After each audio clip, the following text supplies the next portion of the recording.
पापा ने मुझे लूटने के लिए। तो आज की कहानी आपके दिल को हिलाकर रख देगी। एक कहानी मासूम बच्चे, रमजान का महीना और एक इम्तिहान जिसने सबको हैरान कर दिया। सोचो अगर तुम्हें एक गलत काम करने का हुक्म मिले और बदले में बड़ी रकम दी जाए तो क्या तुम सच का साथ दोगे?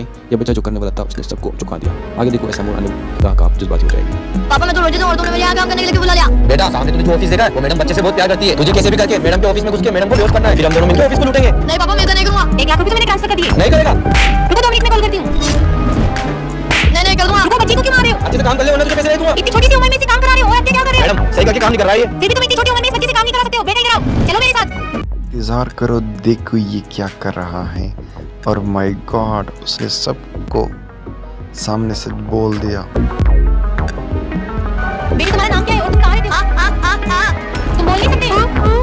तुम्हारा इस दुनिया में कोई नहीं है। बेटा तुम मेरे साथ रहना, मेरा बेटा बनकर, और तुम्हें किसी भी चीज की कमी नहीं होगी। बेटा क्या हुआ? आ जाओ पापा, मैंने कर दिया उसे बेहोश। वाह मेरे शेर।